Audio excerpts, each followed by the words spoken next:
Nak komen, nak berbeza pendapat, boleh. Nak berbahas, berdebat, boleh. Tapi kita kena ada cara dia, adat dia, tata susila dia macam mana. Bukan main serang. Biasanya kalau orang tak masuk politik ni, dia automatik dia punya akhlak tu akan hilang. Akan mula kurang. Walaupun di dalam sosial media sendiri, walaupun kita komen, walaupun bukan di luar, tapi itu pun sama juga, betul tak? Melambangkan kita punya akhlak kita.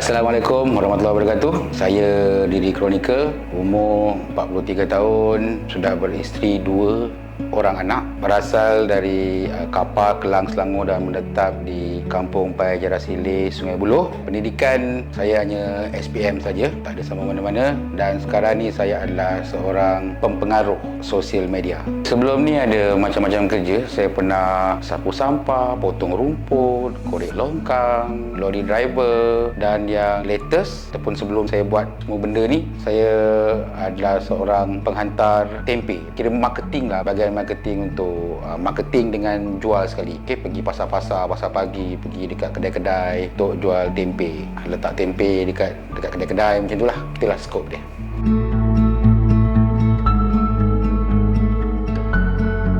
Sebelum buat parodi ni, saya dah start ada akaun YouTube daripada tahun 2007 lagi. Tujuan untuk buka akaun tu macam biasalah, macam orang biasa untuk tengok YouTube. Lepas tu dah lepas buka tu barulah kita ada rasa macam nak buat konten sendiri kan. Konten masa tu cover lagu lah. Lagu-lagu orang semua cover kan, main gitar, kadang ada yang pakai karaoke. Then dalam 10 tahun lepas tu lah, selepas dah 10 tahun asyik nyanyi je. So kita pun nak try konten baru kan. Kita buat video dengan anak, buat video pendek, drama, macam itulah. Dan sampailah satu saat tu ada terdetik nak buat video yang berbentuk parodi.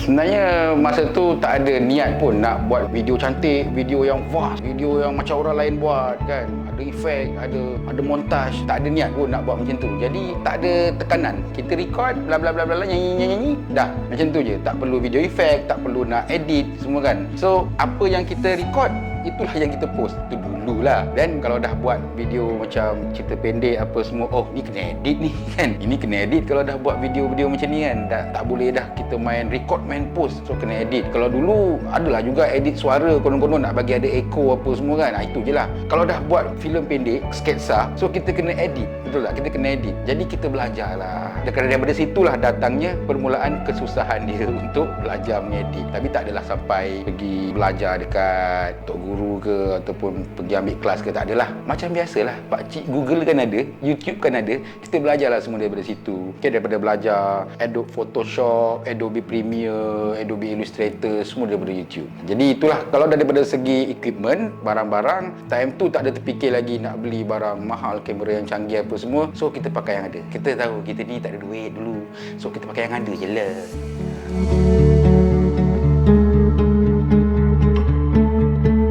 Mula-mula tu kisahlah dengan kecaman orang kan. Takkan dah tak kisah kan. Kalau kita first time, cuba kau bayangkan, kau tak pernah ada komen, tak pernah orang komen video kau, tiba-tiba orang komen video kau, lepas tu ada banyak komen-komen yang macam apa, perli, kutuk ke apa ke. Aku rasa 98% daripada orang kat dunia ni mesti akan rasanya, kenapa orang kutuk aku? Mesti akan rasa macam tu. Kenapa orang sanggup komen aku macam ni? Itu semua ada. Tapi apabila dah lama-lama tu kau macam dah gelak dah tengok komen tu. Okey, itu semua proses. Macam kita bekerja lah. Kita bekerja pun macam tu kan. Mula-mula kita rasa kerja tu macam susah, macam kerja kerani ke, kerja kilang ke, susah. Tapi setelah 2-3 bulan lepas tu, kita boleh buat kerja tu. Okey, lama-lama makin senang.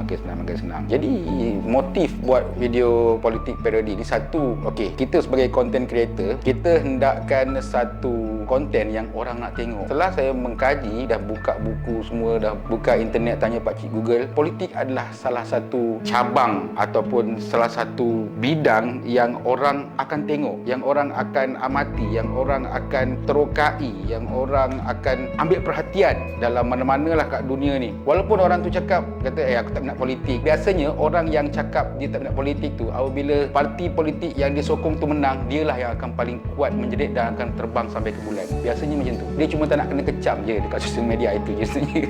Okey, jadi tujuan saya untuk buat video politik ni adalah untuk membuka minda semua orang kerana dah zaman milenium, supaya berfikiran terbuka, berfikiran matang untuk berpolitik. Okey, tak perlu lagi kita menggelar orang itu ini, macam budak tu, lepas tu dah koyak, dah panas semua kan. Ini bukan sebelah pihak je tau, ni semua mana-mana je. Koyak dengan panas ni mana-mana je, bukan sebelah sini je. Kita semua manusia, kita boleh koyak, boleh panas. Jadi saya tak nak orang bersikap macam ni lah, pasal dia menyakitkan hati kita sendiri sebenarnya. Betul tak? Kita sakit hati sendiri kalau kita terlampau taksub dengan politik, kita sakit hati. Jadi saya nak orang meraihkan perbezaan pendapat. Apabila anda nampak satu konten yang tak sesuai dengan aliran politik anda, tak nak korang gelabah terus komen macam-macam, tak nak macam tu. Okey, nak komen, nak berbeza pendapat boleh, nak berbahas, berdebat boleh, tapi kita kena ada cara dia, adat dia, tata susila dia macam mana, bukan main serang. Biasanya kalau orang tak taksub politik ni, dia automatik dia punya akhlak tu akan hilang, akan mula kurang. Walaupun di dalam sosial media sendiri, walaupun kita komen, walaupun bukan di luar, tapi itu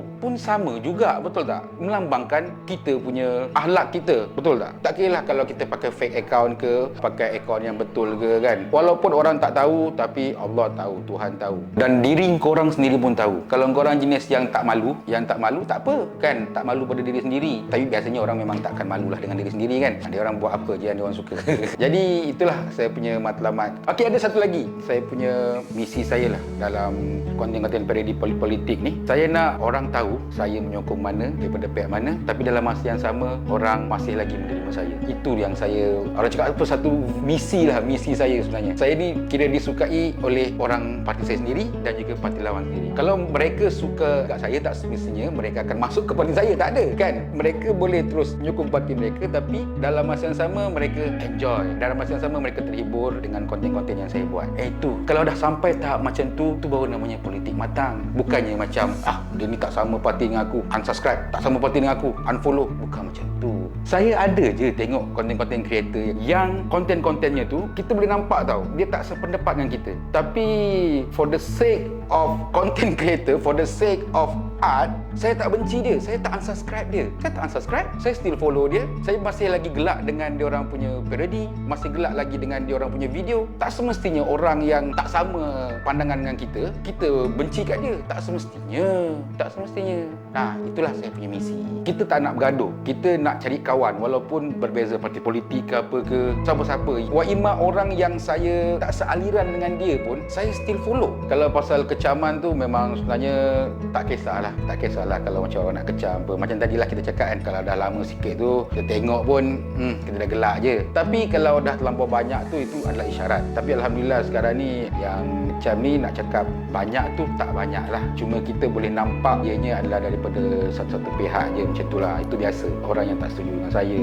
Dan alhamdulillah masih belum ada lagi yang sampai ugut saya, PM saya, orang cakap apa, ugutan bunuh apa, semua tak ada lagi lah, alhamdulillah. Kerana mungkin mereka faham yang saya hanya bergurau dekat video, walaupun tak sama aliran dengan diorang. Mungkin diorang marah, diorang lepaskan kat komen, tapi taklah seserius mana.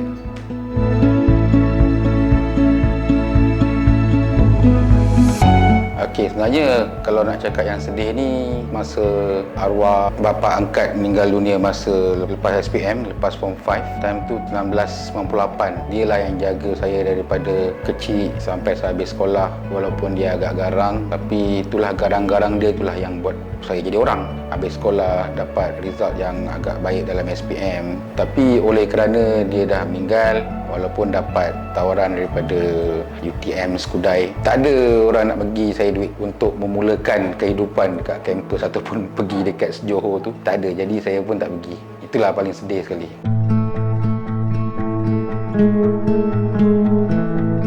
Okey, motivasi yang mendorong saya sehingga ke tahap ni, sebenarnya ada satu benda yang selalu bermain di fikiran saya, iaitu kalau kita berhenti buat satu benda, kita tak tahu apa akan jadi pada masa akan datang. Memanglah semua dah ditakdirkan, tapi kita tak tahu. Kita tak tahu apa akan jadi. Cuba bayangkan, okey, daripada tahun 2007 saya buka akaun YouTube dengan Facebook. Tahun 2015 saya fed up, saya give up. Terus berhenti, terus tak buat dah, konten semua tak ada. Boleh tak saya sampai tahap? Tak boleh kan? Jadi itu yang saya fikir, buat je lah terus, manalah tahu kan. Tapi janganlah manalah tahu lepas tu kita main cincai je buat. Tak adalah, kena improve. Lepas ni, ni tak boleh jadi, kena buat apa? Apa nak buat? Macam saya lah, mula content creator, lepas tu buat video dengan anak-anak, buat sketsa apa semua kan. Okey, dah 3 bulan kita buat benda tu, mungkin kita kena ubah sikit kan. Okey, kita buat parody pula. So kita buat parody. Macam tu, improve, dan insya-Allah Allah akan balas apa yang kita buat. Itulah apa yang selalu bermain kat fikiran orang yang di belakang ni. Jawapan klise dia adalah isteri lah. Tanya siapa-siapa pun, isteri kalau yang belum kahwin tu biasanya ibu saya, bapa saya, biasanya lah. Tapi memang betul pun, itu jawapan klise yang sangat betul sekali. Apa lagi dekat belakang kita kalau untuk orang yang dah berkahwin, kalau untuk orang yang dah bernikah macam saya ni, apa lagi? Isteri saya lah kan. Dia yang orang cakap apa, on, jalan, abang buat apa? Buat ni, jalan. Dia jenis yang macam tu. Okey, yang penting benda tu tak melanggar peraturan, tak melanggar hukum Islam, hukum agama kan. Dia kata jalan. Okey, lepas tu dia jugalah yang bersabar dengan perangai saya ni, yang sampai lewat malam pun asyik memekak kat rumah luar masa tak ada studio kan, asyik memekak lagi, belum tidur apa semua kan. Tapi dia faham, abang buat kerja. Okey, tak apa. Macam tu. Jadi pada suami isteri-isteri kat luar sana, kalau suami tu buat benda yang dia suka, tak payahlah halang dia. Manalah tahu suatu nanti akan menjadi sumber rezeki kan. Yang kuat mancing tu, janganlah marah. Mana tahu nanti dia minat dengan mancing kan, dia boleh buka kolam pancing kalau ada rezeki kan. Macam tu. Boleh. Orang cakap apa, mancing dekat laut, boleh pergi jalan, ikutlah sekali dia kan. Mancing bukan mancing orang pun, mancing ikan. Relax lah. Ni contoh je lah. Mana tahu nanti dia ada laut sendiri ke. Dia cakap bukan aku cakap.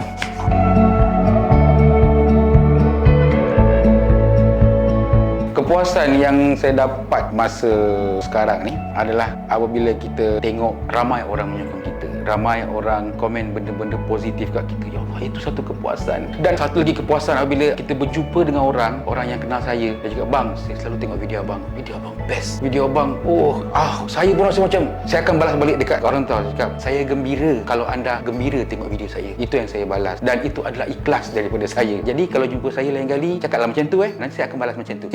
Itulah kepuasan pada saya.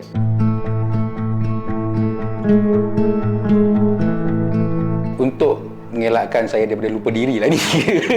Orang lain saya tak tahulah. Kalau saya tak buat apa-apa. Pasal saya ni memang jenis yang tak suka yang tak suka nak tukar baju bagi cantik kan, tukar penampilan, tak suka. Kadang-kadang nak tukar penampilan ni kena paksa adik, paksa orang rumah, paksa pakai lawa sikit. Aku macam ni je. Macam ni lah aku pakai. Daripada sebelum popular ke apa ke dah, orang kenal sampai sekarang, keluar pakai seluar pendek. Bukanlah pendek yang nampak aurat, tak adalah yang bawah kan. Bagi saya tak ada isu lah benda tu. Pasal alhamdulillah, walaupun kita ada kemampuan nak beli benda-benda yang lebih daripada yang dulu, alhamdulillah saya masih lagi boleh mengawal saya punya tingkah laku, penampilan diri. Kalau saya nak berubah, saya boleh je bagi lurus rambut ni, tapi saya tak buat. Saya biar je macam ni. Biar je botak-botak sini. Kalau saya macam gila nak berubah jadi macam bagus, cantik kan, dah tanam dah rambut sini ni, botak-botak ni. Ni atas ni botak ni. Dah pergi Yunam hair care kan, tapi saya tak buat. Ni gigi belakang ni dah nak tercabut dah ni. Saya biar je, cabut lantak lah. Tak ada nak pasang-pasang gigi palsu. Saya jenis dia macam tu sebenarnya. Okey, untuk tips-tips kita supaya kita tidak berubah daripada landasan kita tu tak ada lah. Okey, saya tak ada untuk tips tu.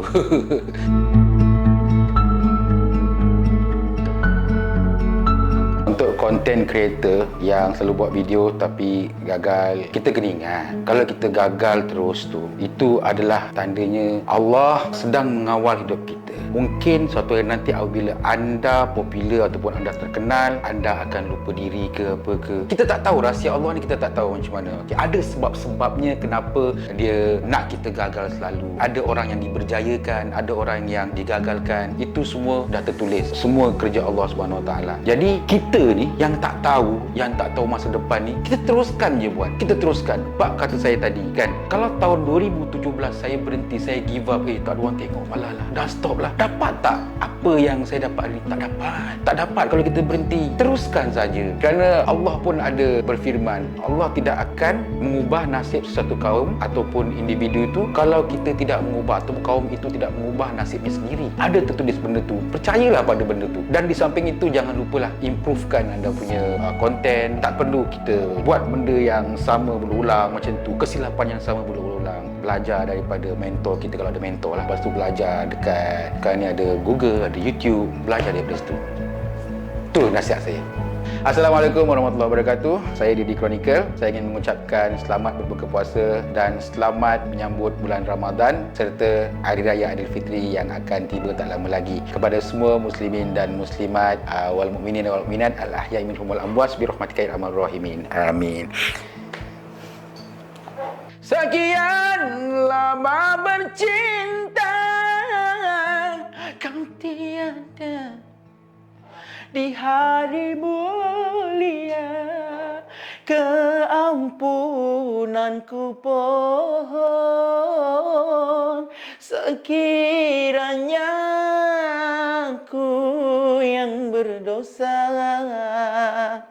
pulanglah, ku merinduimu sayang.